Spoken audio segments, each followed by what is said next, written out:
पुरुषोत्तम फणिपति सय्यासनं वाहनं वेदात्माभियधीश्वरो यवनिका माया जगन्मोहिनी। जय श्रीमन्नारायण।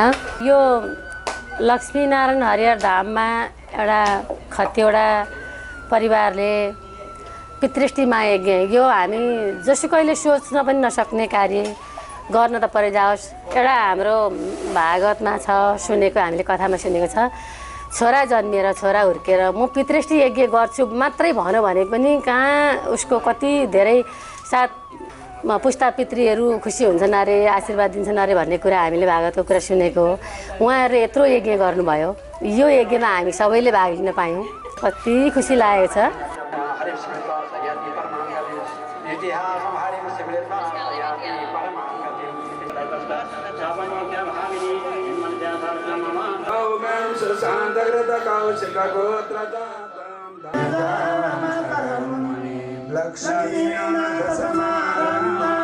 त्यो हाम्रो जुन पढ्ने पुस्तक हो 7 दिनभित्रमा त्यसलाई 7 भागमा बाँडिएको छ। एक दिनमा यति पढ्नु, एक दिनमा यति पढ्नु, एक दिनमा यति पढ्नु भने त्यो दिन त्यति नै पढ्नु पर्दछ। पढ्न सकिएन नि रात बिहार लाएर पढ्नु पर्दछ, त्यो सक्नै पर्दछ र मात्रै भोलिपल्टको पाठ भोलिपल्ट पढिन्छ। यसरी क्रमशः पाठ पढेर सक्यो भने मात्र एउटा पितृमा सन्तुष्टि आउँछ।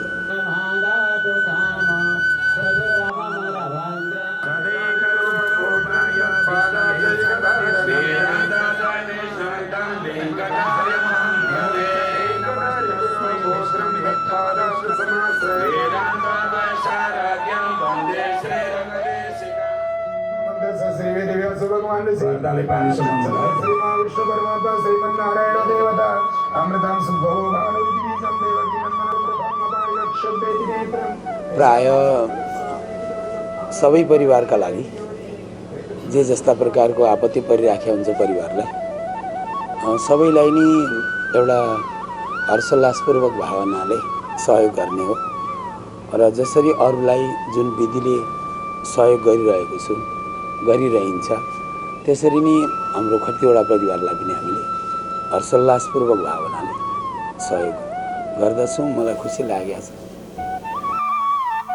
यो पुराणमा यसरी समावेश भएर साथीभाइहरूसँग अब दुःखमा दुःख सुखमा सुख साट्न पाउँदा आफूलाई धेरै खुसी लाग्छ। यो मन्दिरको पनि एउटा सदस्य, परिवारको पनि एउटा अब सदस्य भएको नाताले म धेरै चाहिँ अब म भित्रैबाट म रमाउँछु पनि काम गर्नको लागि।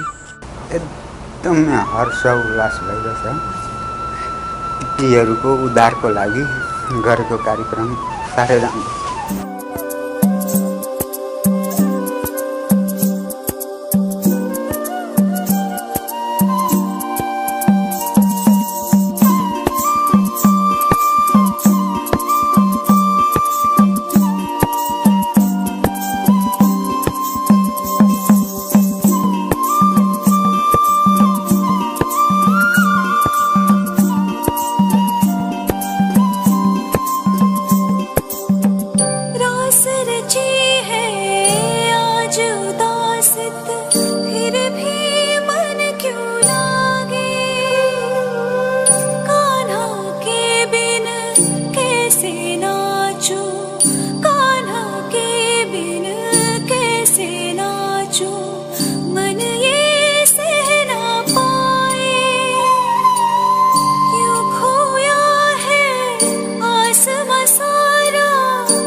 खतिवडा परिवारलाई म के शुभकामना दिन चाहन्छु भने पहिलो कुरा त उहाँहरूले यो यत्रो कार्य गरेर यो मन्दिरमा आएर यत्रो कार्य गरिदिएकोमा र भक्त भागवत जुटिदिएकोमा नि यो खतिवडा परिवारको देन हो र उहाँहरूलाई चाहिँ एकदमै अरू त के दिन सक्छौँ र हामी जस्तोले धन्यवाद मुरी धन्यवाद दिन चाहन्छु विदधाति पूर्वम् यो वै वेदांस प्रहिरोति तस्मै ब्रह्मदेवम् आत्मबुद्धिप्रकाशम् मुमुक्षुर्वै शरणमहं प्रपद्ये अखिल भुवन जन्मस्थेम भङ्गादिलीले विनत विविध भूत व्रात रक्षैकदीक्षे यहाँहरू नृत्य गर्न पाउनुहुन्छ भजन साथमै गाउन पाउनुहुन्छ इच्छा हुनेले भजन पनि अगाडि आएर प्रस्तुत गर्न सक्नुहुनेछ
भगवानको लक्ष्मीनारायण भगवानको आदरणीय पूज्यपाद आचार्य चरण गुरु चरण सम्पूर्ण भक्त भागवतहरूमा हामी नमन गर्न चाहन्छौँ। स्वामीजी तथा गुरु आचार्यहरूको दिउँसोको दिवा भजनमा प्रस्थान गरिसक्नु भएको छ। साथसाथै कर्ताहरू पनि सँगै पाल्नु हुनेछ। यही रहेर भजनमा आनन्द लिदिनको लागि पनि यहाँलाई पुनश्च निवेदन गर्न चाहन्छु। हजुर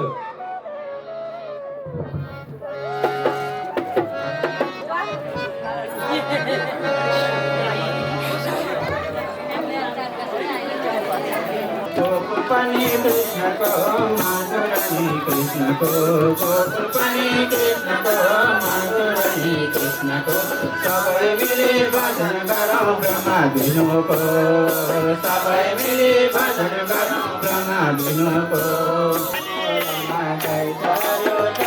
हाम्रा कृष्ण मन पर्यो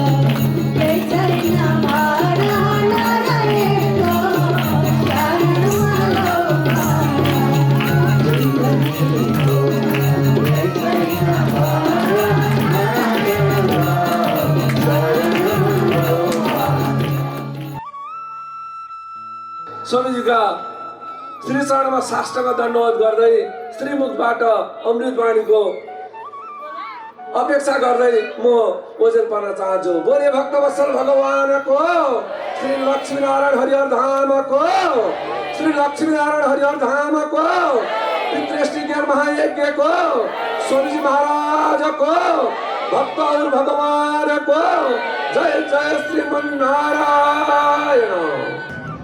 अत्रिगोत्रीय सम्पूर्ण खतिवडा भाइ बन्धुहरूद्वारा आयोजना गरिएको श्रीमद् भागवत सप्ताह पितृष्टि ज्ञान महायज्ञको आज प्रथम दिवस कथा प्रसङ्गको पूर्वाङ्ग कर्म तीर्थ स्नानादि कर्म श्राद्धादि कर्म समग्र पितृहरूको आह्वान कर्म हामीले हिजैदेखि सुरु गरेर आजको पाठ प्रसङ्ग भगवानलाई सामु राखेर देवदेवताहरूका अगाडि पितृहरूलाई उद्धार गर्नका लागि समग्र आज पहिला दिनका पाठ प्रसङ्गहरू समाप्त भएका छन्। अब रहेको समय हाम्रो सत्सङ्गको समय हो। भगवानलाई देवताहरूलाई ऋषि महर्षिहरूलाई र पितृहरूलाई खुसी पार्न सजिलो छ। अब हामी जिउँदालाई खुसी पार्न गाह्रो छ के गत्तराबाजी टेरिँदैन। त्यसले गर्दाखेरि हामीलाई चाहिँ एकदमै ठोस हाम्रै भाषामा सजिला भाषामा बुझ्ने गरी नै हुनुपर्दछ केही खोराक र मात्र हामी त्यो कर्म गरेर यो लोकबाट सुखपूर्वक दिव्य वैकुण्ठ जान सक्छौँ। श्रीमद् भागवत महापुराण श्री लक्ष्मीको अर्थ हो श्री सरासर। वेदले श्री शब्दलाई श्री युक्त नित्य नपाइने हुन्छ। श्रीले शहीद भएका भगवान विष्णु, लक्ष्मीले शहीद भएका भगवान विष्णु, राधाले शहीद भएका भगवान कृष्ण, सीताले शहीद भएका भगवान राम, यी सबै श्री हुन् जो चाहिँ अनपाइने छ, कहिल्यै छुट्टिन्न। लक्ष्मीलाई भगवान नारायण बिना कुनै प्रकारको त्यो शोभा सुख ऐश्वर्यको अनुभवै हुँदैन। जसरी भगवान नारायणलाई लक्ष्मी बिना कुनै प्रकारको सुख ऐश्वर्यको अनुभवै हुँदैन। मसँग केही नै छैन र म केही नै होइन भन्ने भाव हुन्छ। मसँग केही छैन र म कोही होइन यदि मसँग लक्ष्मी छैनन् भने। जसरी नारायणले त्यो सम्झिनुहुन्छ लक्ष्मी आमा पनि त्यही नै सम्झिनुहुन्छ। मसँग केही छैन र म कोही होइन यदि मसँग नारायण हुनुहुन्न भने। त्यसै गर्दाखेरि हामी चाहिँ राधाकृष्ण सीताराम लक्ष्मीनारायण भगवानलाई अलग अलग गरेर म लक्ष्मीको मात्रै आराधना गर्दछु, म विष्णुको मात्रै आराधना गर्दछु, म कृष्णको मात्रै अथवा राधाको मात्रै, रामको मात्रै, सीताको मात्रै पटक्कै छुट्याउनु पाइँदैन। छुट्याउनु भनेको दरिद्र दुखी भइहाल्न सुरु गर्नु हो, साह्रै दुःख पाउनु। त्यसले गर्दाखेरि यहाँ श्रीमद् श्रीले सम्पन्न श्रीयुक्त लक्ष्मीले शहीद भएका भगवानको महिमा यहाँ गाइन्छ। त्यसै गर्दाखेरि ग्रन्थको नाम नै श्रीमद् भागवत भयो। मदको अर्थ हुन्छ महान, श्रेष्ठ भन्ने अर्थ पनि हुन्छ र युक्त भन्ने अर्थ पनि हुन्छ, सहित भन्ने अर्थ पनि हुन्छ। भागवतमा 4 अक्षर छन्। भागवत 4 अक्षर छन्। पुरुषार्थ चतुष्टयको सङ्केत गरेको छ यहाँ कि भाले एक त हामी अज्ञान अन्धकारमा जन्मेका, भा अर्थले किरण प्रकाश ज्ञान प्रदान गर्दछन् भागवतले हामीलाई। कहाँ जाने कहाँ नजाने, के गर्ने के नगर्ने, के लाउने के नलाउने, के बोल्ने के नबोल्ने, के खाने के नखाने, यिनै शुभ सङ्केतहरू भा अक्षरले प्रदान गरेका छन्। भागवतले कति ठुलो सकेको छ। भातु धर्म प्रदो नित्यम यस्तो छ। भागवतका भाले धर्म कर्म गर्न सिकाएको हुन्छ। यो यहाँ जाऊ, यो गर, यो खाऊ, यो लगाऊ, यस्तो बोल, यसरी सङ्केत गरेर। त्यसै गर्दाखेरि भागवतमा भएका भाव अक्षरले यिनै कुराहरू हामीलाई सङ्केत गरेको छ। त्यसैले गर्दाखेरि ग्रन्थको नामै भागवत। हुन त भागवतको अर्थ हो भगवानलाई सङ्केत गरेको छ भागवतले। भागवत भनेको भगवानका भक्तलाई पनि भागवत भनिन्छ। भगवानको र भगवानका भक्तको महिमाले युक्त भएको दिव्य ग्रन्थलाई नै भागवत भन्न खोजिरहेको। त्यसमा पनि रहस्यार्थमा भा चाहिँ भातु धर्म प्रदो नित्यम, धर्म कर्म गर्न सिकाएको। त धर्म कर्मै त्यही हो कि के गर्ने के नगर्ने आदि यिनै धर्म हुन्। नगर्ने जति अधर्म हुन्, गर्ने जति सबै धर्म हुन्। त्यहाँ पुण्य मिल्छ। ग सम्पत्ति प्रदायक, गले भागवतको ग दोस्रो अक्षरले चाहिँ हामीलाई सुख ऐश्वर्य, सम्पत्ति भन्नाले ज्ञान ऐश्वर्य, धन ऐश्वर्य, बल ऐश्वर्य, आयु ऐश्वर्य, आरोग्य ऐश्वर्य प्रदान गर्दछ गले। त्यसैले गर्दाखेरि भागवतमा भएका महिमाहरू, ऋषि महर्षिहरूले गरेका सत्कर्महरूका महिमाहरू गाउनु पर्दछ भनेर गले आग्रह गरेका छ। गाइयो भने सुख ऐश्वर्यले सम्पन्न हुन्छ।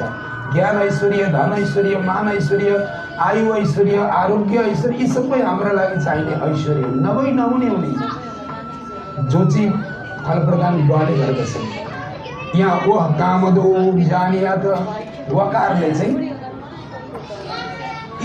लौकिक कामनाहरू पुरा गरिदिन्छ। खेती भएन, गाईगोठ भएन, धनदौलत भएन, लाउन खान पुगेन, छोराछोरी भएनन्, श्रीमती भएनन्, श्रीमान भएनन् आदि इत्यादि, एक्लो भए आदि, यी सबै प्रकारका मनोकामना चाहिँ वले पुर्याइदिन्छ। भागवत ग्रन्थले मात्र गतिमुक्ति प्रदान गर्ने मात्रै होइन, यो लोकका सुख सुविधा पनि भागवत ग्रन्थले प्रदान गर्दछ। यो लोकमा यावत इच्छा हुन्छ, हामी मानवका इच्छा त कति हुन्छन्, अब यति भएदेखि चाहिँ हामी चाहिँ मरे हुन्थ्यो भन्ने खालको हुन्छ कि अन्तिममा त्यो अब चाहिँ मर्दा हुन्छ भन्ने त्यो दिनै आउँदैन। इच्छाको बिर्को यसरी उभिएको छ जो कहिले पिलान हुँदैन, कहिले बिर्को लाग्दैन, पटक हुँदैन। यसरी चाहना बढेर जान्छ। तर यो भागवतका व शब्दले चाहिँ सबै प्रकारका चाहनालाई परिपूर्ण गरिदिएर यो लोकको सुख भोगाइकन परलोकको सुख पनि प्रदान गर्दछ। यो लोकको सुख भोगाउँछन्। अनि तकारो मोक्षदायक, भागवतका तले चाहिँ मोक्ष यसरी हुन्छ है, यो विधि अप्नाए मोक्ष गतिमा आफू जाइन्छ अथवा मोक्षको गति पाइन्छ, मोक्षका मार्गमा हिँडिन्छ।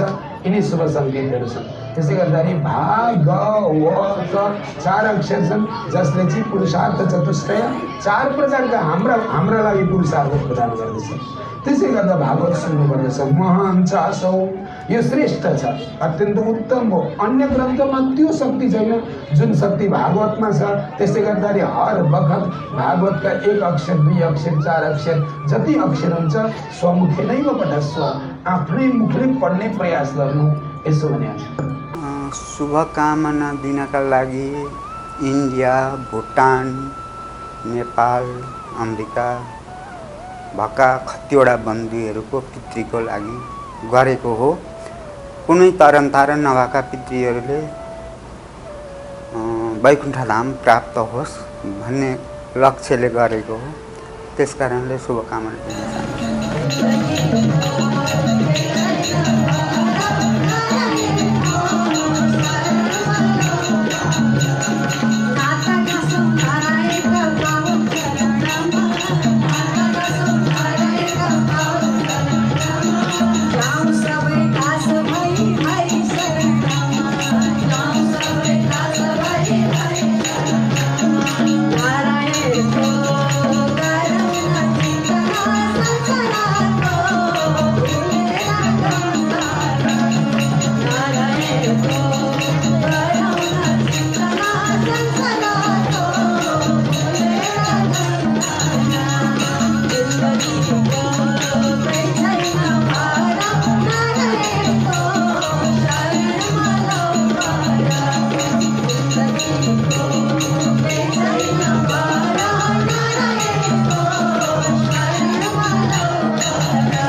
आचार्याय सुधीर्धत्वा मुक्तास्य भगवन्नरे एवं कृते विधानेन सर्व पाप निवारणे, सबै प्रकारका दोष निवारणका लागि यथायोग्य अर्चन बन्धन कर्म गरेर यज्ञ समापन गर्नु। यसरी महात्म्यको विधिलाई भनिसके उपरान्त त्यहाँ बडो अनौठो भयो। सुखदेव मुनि आइदिनु भयो, भागवतका महिमा गाउनु भयो कि श्रीमद् भागवतम पुराण तिलकम यद वैश्रवानां धनम भन्नु। श्रीमद् भागवत महापुराण पुराण तिलक हुन् अथवा श्रेष्ठ। तिलक अर्थ श्रेष्ठ, मान्य, शीतलताले परिपूर्ण भएका सबै प्रकारका मनोकामना पुरा गरिदिने वैष्णवहरूको एकमात्र धन कहलाउने यस्तो श्रीमद् भागवत महापुराण जसले निर्मल ज्ञान दिन्छ, आफ्नो अज्ञान नाश हुन्छ र परगति पनि पाइन्छ। यस्ता भागवतलाई कहिल्यै त्याग नगर्नु। पढ ऋषियो पढ भन्नुहुन्छ सुखदेव मुनि। भव्य स्वागत छ। यत्र ज्ञान विराग भक्ति सहितं नैष्कर्म ममाविष्कृतं तत्शृण्वन् विपठन् प्रपठन् विचारण परो भक्त्या विमुञ्चेन्नरा। पढियो, सुन्यो, गाइयो भनेदेखि सबै प्रकारका भक्ति साधनाले परिपूर्ण भइन्छ, परम त्यागी भइन्छ र गति मुक्ति पनि पाइन्छ। स्वर्गे सत्येज कैलासे नास्ति वैकुण्ठे नास्ति अयं वसति। कि स्वर्गलोकमा पनि भागवत लाउँछु लाग्दैन, कुनै पाताल लोकमा पनि लाग्दैन, कैलाशमा पनि भागवत लाग्दैन, वैकुण्ठमा पनि भागवत लाग्दैन। सत्ता हुन् त्यहाँ विकृष्टि हुँदैन। त्यहाँका जनहरू पनि विदृष्टि गर्न यी आउन रहर गर्नुहुन्छ। अहो अमिसाम किम कार्य अशोभनम, स्वर्गका देवताहरू यता च्याउँछन् र भन्छन् हामीले चाहिँ पुनः अपराध पाप गरेर आज हाम्रा चाहिँ कथा हुँदैन र ती मानिसहरू कति पाप कर्म गरेर अनि त्यहाँदेखि मनुष्य हुँदा हुँदा कति किरा फटेका गरेर बल्ल मनुष्य भएर तिनीहरूका राज्य यत्रो सुविधा यत्रो आनन्द कति मजा। हामी पनि केही पुण्य अवशेष छ भने त्यही मर्त्यलोकमा फ्याँकिदिनुहोस्, हामी पनि त्यही जान्छौँ र पितृष्टि ज्ञानमा आएका आदि गरेका भागवत ज्ञानमा आएका सहयोगमा गतिमुक्ति हुन्छौँ। हामीलाई यो स्वर्ग दिगदार लाग्यो, एकदमै झन्झटिलो भयो। स्वर्गमा त सानो पुण्य कमाएको पुण्य गएर यसो भोग्ने ठाउँ, क्रेडिट कार्डमा अलिकति पैसा बोकेर कोही कहाँ गएर 1-2 दिन बिताएर आए जस्तो, त्यति नै मात्रै। सकेपछि थ्याङ्क यू गो भन्छ, तेरे जाने पुलिस लाएर हेर्छ, छैन तेरा क्रेडिटमा। अरू बेला त निकै स्वागत गर्न खोज्छ नि, हावारी भन्छ हुन्छ। यसरी यज्ञ भइरहेको थियो। त्यही यज्ञमा प्रहलाद आदि गरेका भक्तजनहरू सकल देवगणहरूका साथमा कसैले बाजा बजाउने, कसैले मजिरा, कसैले मादल, कसैले हार्मोनियम, हरेक चिज बजाउँदै आएर कसैले ताल कट्ताल बजाउने, कोही आलाप गर्ने, स्वर आलाप गर्ने र भजन गाएर त्यो यज्ञलाई रमाइलो भरिदिनु भयो। अब यहाँ एउटा भजन चाहिँ गाउँ, बेला चाहिँ बित्दै छ होइन। यत्राग्रे भावभक्ता सरसरचनया व्यासपुत्रो बभूव, व्यासजीका छोरा सुखदेव मुनि भागवतका रहस्यमय कथा भनिरहनु भएको छ। त्यही नै भक्तजनहरूले भजन गाएर त्यो कथामा अझै रस भरिदिनु भयो र भक्तजनहरूलाई आनन्दले परिपूर्णको बनाउनु भयो। भक्तवत्सल भगवानको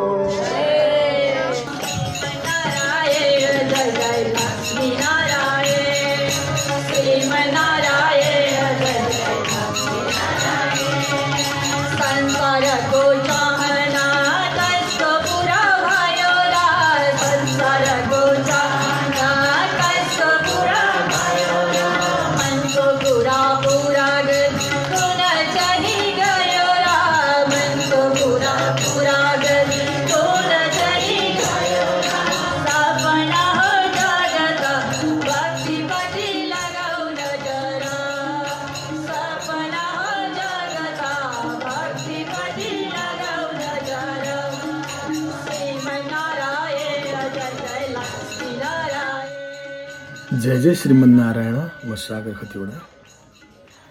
आज हामी सबै खुसी छौँ, प्रफुल्लित छौँ, किनकि आज हाम्रो एउटा विशेष सङ्कल्प पुरा हुन गइरहेको छ। श्रीमद् भागवत महापुराण ज्ञान महायज्ञ, पितृष्टि ज्ञान महायज्ञ। यसमा पितृष्टि भन्ने एउटा शब्द आउँछ। किन त भन्दा यो हाम्रो एउटा उद्देश्य हो। हाम्रा पितृहरू, हाम्रा पुर्खाहरू पराकालमा सायद परिवारमा कोही अपगति परेको पो हुनुहुन्छ कि परदेश गएको व्यक्ति फर्केर पो आउनु भएन कि कहीँ लडेर मरेका पो छन् कि वन्यजन्तुहरूले खाएर मरेका पो छन् कि त्यस्तो आत्माहरूको उद्धार भएको छैन कि त्यो आत्माले सद्गति सत्मार्ग पाएको छैन कि यदि छैन भने त्यस्ता आत्माहरूले पनि सत्मार्ग पाउन् भन्ने उद्देश्यले आज खतिवडा बन्धु परिवारको तर्फबाट पितृष्टि ज्ञान महायज्ञको आयोजना गरिएको छ। श्रीमद् भागवत महापुराण किन पितृष्टि मात्रै भन्ने प्रश्न आउँदैन, किनभने श्रीमद् भागवत महापुराणको अरू पनि धेरै उद्देश्यहरू हुन्छन्। जस्तै यो लोकलाई पनि अनि परलोकलाई पनि सुधार्नको लागि पनि श्रीमद् भागवत महापुराणको आयोजना गर्ने गरिन्छ। जस्तै जति हामी अहिले जीवित छौँ, अहिले यो समय पनि सुख शान्ति प्राप्ति होस् र हाम्रो स्वर्गवास पश्चात, हाम्रो मृत्यु पश्चात पनि परलोकमा पनि हामीलाई सुख शान्ति प्राप्त होस् भन्ने उद्देश्यले पनि श्रीमद् भागवत महापुराणको आयोजना गर्ने गरिन्छ। र अर्को उद्देश्य के पनि हुन सक्छ भने हामीले हाम्रो जन्मभूमि छोडेर हामी कर्मभूमिमा छौँ अहिले। अब यहाँ हाम्रो भाषा छुट्टै छ, हाम्रो भाषा पहिले छुट्टै थियो। त्यसकारण हामीले आफ्नो संस्कार, आफ्नो सभ्यतालाई हामीले भुल्न हुँदैन र हामीले हाम्रो बालबालिकालाई यो सिकाउनु पर्छ भन्ने उद्देश्यले हाम्रो संस्कार सभ्यता अब हामीले चाहिँ नयाँ पिँढीलाई हस्तान्तरण गर्नुपर्छ यो भन्ने उद्देश्यले पनि श्रीमद् भागवतको आयोजना गर्ने गरिन्छ। र यो वास्तवमा सही पनि हो, किनभने हामीले हाम्रो बालबालिकालाई हामी कहाँबाट आयौँ, हाम्रो सभ्यता के हो, हाम्रो संस्कार के हो, हाम्रो भाषा के हो, यो सबै कुरा सिकाउनको लागि श्रीमद् भागवत महापुराण एकदमै उपयुक्त छ। त्यसकारण पनि श्रीमद् भागवत महापुराणको आयोजना गर्ने गरिन्छ। जननी जन्मभूमिश्च स्वर्गादपि गरिएसी, जन्म दिने माता र आफू जन्मिएको देश स्वर्गभन्दा पनि उच्च कोटिको हुन्छ भनिन्छ। त्यस्तै हाम्री ममतामयी माताको सङ्कल्प धेरै वर्ष पहिलेदेखि एउटा सत्कर्म गरौँ भन्ने उहाँको इच्छा थियो। आज कतिवटा बन्धु दाजुभाइको तर्फबाट यो पूर्ण हुने क्रममा छ। पूर्ण रूपमा सफल हुन्छ भन्ने हामी विश्वास राख्दछौँ। र आउनुहोस् भक्तजनहरू, हाम्रो साथमा हाँस्नुहोस्, नाच्नुहोस्, गाउनुहोस्। जो हाँस्यो त्यो नाच्यो, जो नाच्यो त्यो धेरै बाँच्यो।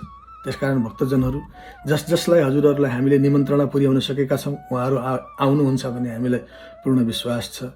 र जसलाई हामीले निमन्त्रणा पुर्याउन सकेका छैनौँ उहाँहरू पनि खबर सुन्नुभएको छ भने कृपया आइदिनु होला, आउन सक्नुहुनेछ। हजुरको लागि सहृदय यहाँ हजुरको लागि स्थान सुरक्षित छ र हजुरहरू आउनुहुन्छ भन्ने हामीलाई विश्वास छ। हवस् त, जय जय श्रीमन्नारायण।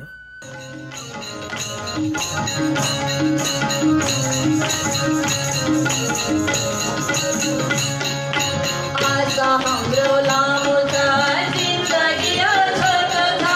आशा हाम्रो लामो छ, जिन्दगी छोटो छ। प्रभुलाई भेटौँ भन्ने मात्र एउटा धोको छ। प्रभुलाई भेटौँ भन्ने मात्र एउटा धोको छ। आयौँ प्रभु खाली हात, जसो गर्छौ तिम्रो विचार। आयौँ प्रभु खाली हात, जसो गर्छौ तिम्रो विचार। श्रीमन्नारायण जय नारायण, श्रीमन्नारायण दामोदर कुंज सालिग्राम भगवान कोई जाओ वैकुंठ। योगी राजा देवा बेटाड़ा प्यारा राजा देवा। जय जनोद वृंदावन मां, जय जनोद वृंदावन मां। हरे ओम आरती सल्काउँ त आरती सल्काउँ। शान्त सागी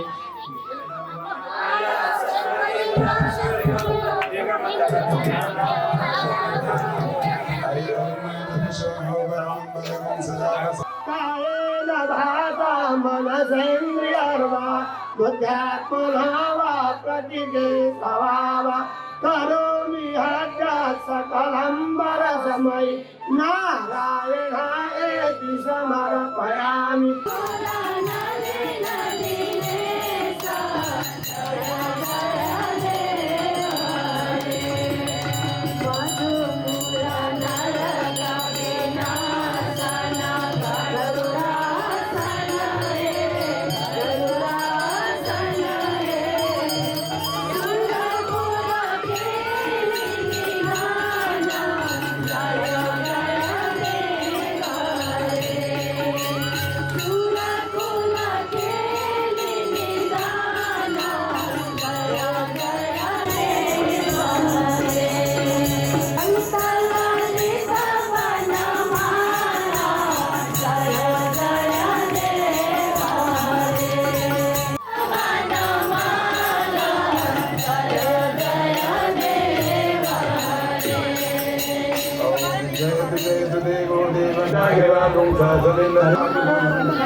Krishna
कतिवटा परिवारलाई म एकदम शुभकामना दिन चाहन्छु अथवा पुराणमा उहाँहरूले जति लगनशील भएर गर्नुभयो त्यो एकदमै सराहनीय छ। उहाँहरू जस्तै परिकारले चाहिँ अरूले पनि अर्गनाइज गरिदिए हुन्थ्यो भन्ने मेरो मनमा चाहिँ लागेको छ। धेरैभन्दा धेरै उहाँहरूको म्यानेजमेन्ट चाहिँ बहुत गुड लाग्यो, एकदम राम्रो लाग्यो होइन। उहाँहरू त भित्र बसे पनि बाहिर रहने साथीहरूले उहाँहरूले गरे जस्तै गरी गरिदिनु भएको छ होइन।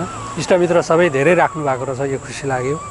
अरू कर्ताहरूले पनि यसरी नै गरिदिए यो मन्दिरलाई अझै सहज हुन्थ्यो, त्यहाँका बोर्ड मेम्बर्सहरूलाई अझै सहज हुन्थ्यो होइन।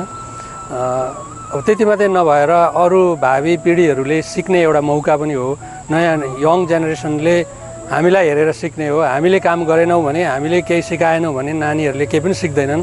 र यसैले म यो मार्फत के पनि भन्न चाहन्छु भने आफ्ना आफ्ना घरमा आफ्ना आफ्ना नानीहरूलाई पढाएर हुन्छ या बताएर हुन्छ या यसरी समावेश गरेर हुन्छ नलेज दिनुपर्छ भन्न चाहन्छु। र यसरी नै हो सिक्दै जाने। जेनेरेसन ग्याप भयो भन्छौँ हामी, तर हामी आफूलाई ब्लेम गर्छौँ। तर त्यो चाहिँ मलाई चाहिँ कस्तो लाग्छ भने हामीले नानीहरूलाई नसिकाउँदाखेरि त उनीहरूको गल्ती होइन नि त, हामीले सिकाउने हो। नानीले यस्तो बदमास गर्यो, त्यो गर्यो, यो गरेन, प्रसाद खान मान्दैन भन्नु त हामी प्यारेन्ट्सहरूको गल्ती हो भन्छु म चाहिँ। सिकाउनुपर्छ र नानीहरूले पनि सिक्नुपर्छ होइन। यो अब ओभरनाइट हुने कुरा होइन, ग्रेजुअली सिक्ने कुरा हो। र I think everybody is learning and we hope to see lot of children coming in this arena. Thank you.